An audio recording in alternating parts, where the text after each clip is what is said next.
Hello po sa inyong lahat. Welcome sa aking channel, lalong-lalo na sa mga bago. Hello po. Sa video ko ngayon guys ay i-share ko sa inyo kung paano mag-face swap ng Barbie templates sa Mevo application.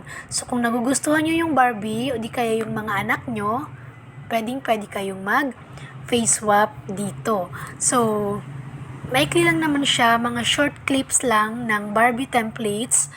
So, ito yung mga clips na kinuha sa movies at sa iba pa. So, bali, meron dito 1, 2, 3, 4, 5, 6. Merong 6 dito na templates na nagawa ko. We have here 1, 2, 3, 4, 5, 6. So, mamaya, papakita ko sa inyo kung itong mga Barbie templates na ito, kung saan-saan ko ito na categories na hanap. So, meron ditong pinakamatagal which is itong 1 minute and 8 seconds. At yung pinakamaikli is itong 7 seconds. So, mag-play tayo ng isa.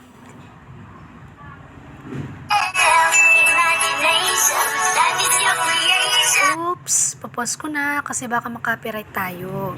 Ayan, so yung mukha ko pala na ginamit dito guys is ito. Ito yung mukha na ginamit ko. So kung makikita nyo, naka-side view siya ng konti. Konti lang naman. Okay lang naman guys. Basta, ang importante, yung ating mukha, yung dalawang mata, kita, ilong, at bibig. Kasi kung side view talaga na side view, na hindi nakikita na yung buong parte ng isang mata, hindi siya pwede. So, yun. So, first, kung wala kayong Mevo na application, punta muna kayo sa inyong Play Store. Ayan, ito yung logo ng Play Store. And then, dyan sa may search tab sa taas, i-type nyo dyan, Mevo app. Then, ito sa pangalawa, yan yung logo ng Mevo app. Yan yung i-install nyo. So, since ako, na-install ko na siya, kaya open na yung nakalagay dito. Pero kung hindi nyo pa siya na-install, install na word yung a-appear sa inyo. So, kapag na-install nyo na siya, ay ito na yung kanyang logo. Yan. So, start na tayo. So, this time, ang gagamitin ko namang picture ay ito. Iniba ko na. So, ito talaga maganda. Swak na swak kasi talagang nakaharap yung buong mukha ko. So, first, open na natin yung ating Mevo application. Ayan. So, let's wait mga 5 to 10 seconds para makapasok tayo sa app na ito. Yan. Then, pag open natin ng app, andito na kaagad tayo sa loob. So, sa taas, may mga categories dyan. Maraming mga categories. So, for example, itong naka-color yellow, nandito tayo sa categories na yan. So, sa For You, yung mga naka-appear dyan na templates, marami yan guys. Scroll lang kayo sa baba, marami kayong pagpipilian. So, yung Barbie guys na templates, pwede nyo yung mahanap sa new, sa dance, pwede rin yan. Then, pwede rin sa sing, then sa for girl, then movies. Yan, dyan ko nahanap yung I think mga 4 na Barbie dyan sa movies na categories. And then sa transformation, meron din akong nakuhang Barbie templates dyan. I think 2 or 1. Yan. So since ako nakapag-edit na ako ng mga Barbie templates, bali 6 yun.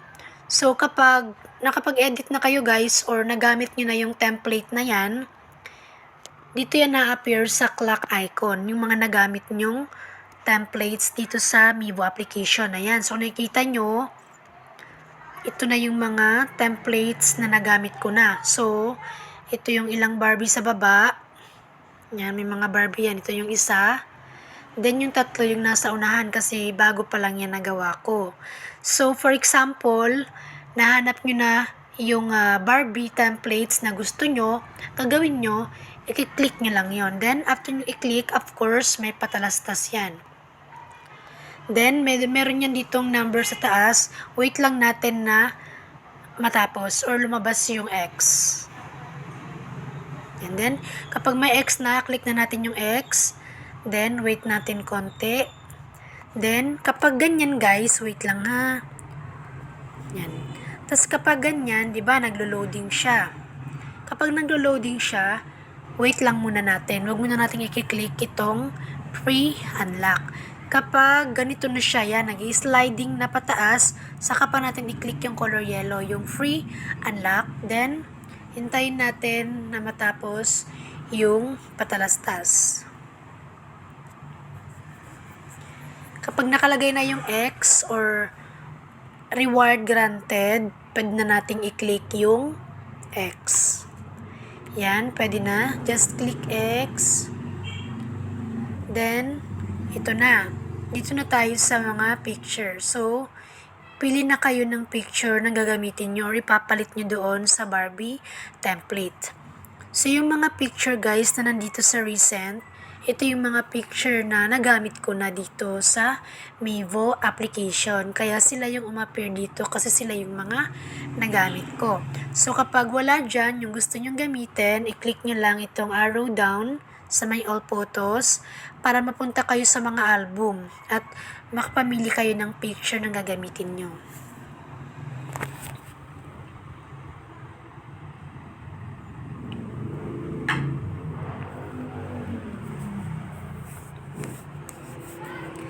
Then, click nyo na yung picture na gagamitin nyo.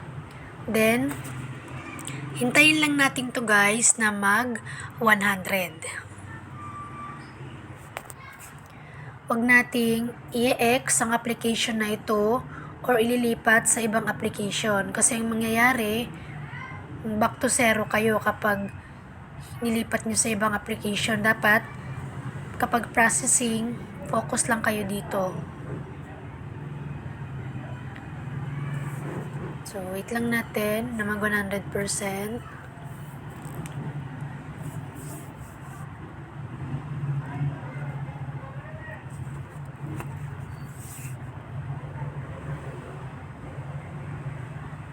Then, yon kapag nag 100% na, ito, another patalastas na naman.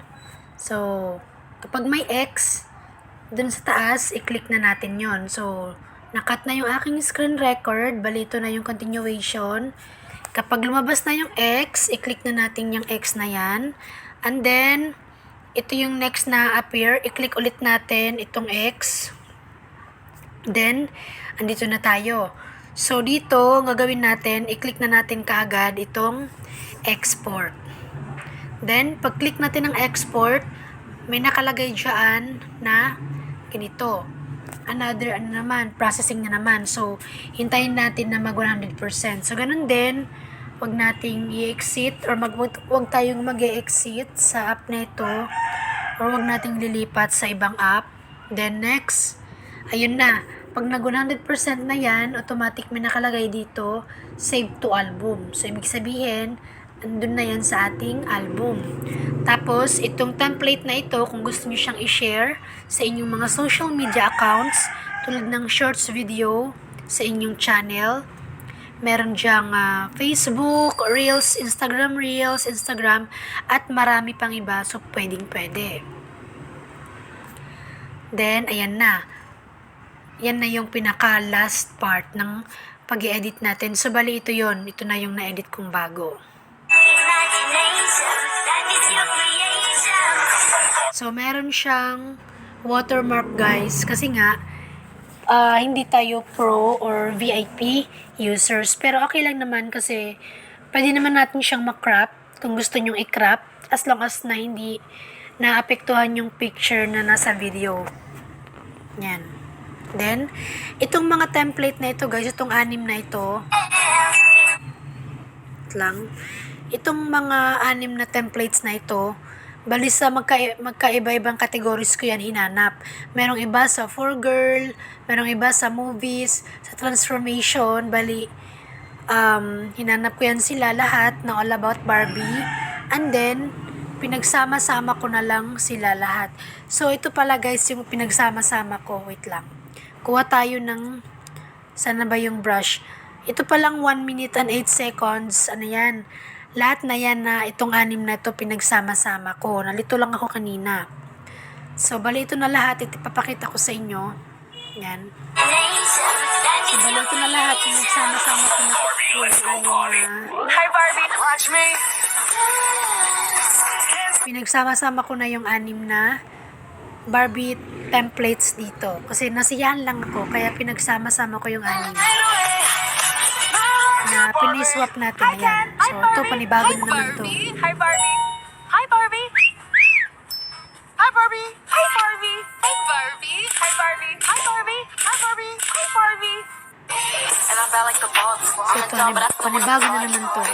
So, maganda to guys, kasi nakakatuwa siya. Pwede nyong gawin to sa inyong mga anak.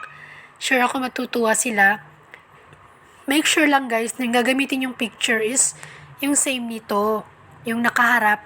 At yung klaro yung mukha nila. Para dun sa video, makilala nila yung sarili nila na sila yon. Diba? So, ayun guys, ayun lamang yung aking video na i-share sa inyo ngayon. Face swap, Barbie transformation or Barbie templates sa Meebo application. Sana after nyo mapanood ay alam nyo na kung paano mag-face swap sa Meebo application. At kung gusto nyo matutunan guys kung paano gamitin ang buong Meebo application, meron na akong nagawang tutorial dyan guys. Madali lang naman. Pakihanap na lang po sa aking channel kasi kaka-upload ko lang din nun. Para nang sa ganon, lahat ng functions na meron sa Meebo app ay alam nyo kung paano gamitin. At meron akong babasahin sa inyo. Always remember, you will never miss what's meant for you, and what's meant for you will never pass you by. Always remember that. So, yung pinaka point dito is that kung ano yung tinadhana o yung para sa'yo, ay hindi mo yun, kumbaga hindi mo yun malalaktawan. Talagang mapupunta yun sa'yo. At kung ano yung para sa'yo ay ganun nga, parang ano lang sila. Kung ano yung para sa'yo ay para sa'yo talaga guys. Hindi mo yan pwedeng i-pass or ano, kasi para sa'yo yan sa'yo yan tatama. Yun. And then, pa-favor na lang po ako guys na sana po ay huwag niyong kalimutan i-like ang video na ito, mag-subscribe sa aking YouTube channel, at pakiclick na lang din po ng bell sa gilid para kapag meron akong bagong upload ng mga informative videos ay ma-update or ma-notify kayo. Ayun lamang po at maraming salamat sa panonood. God bless!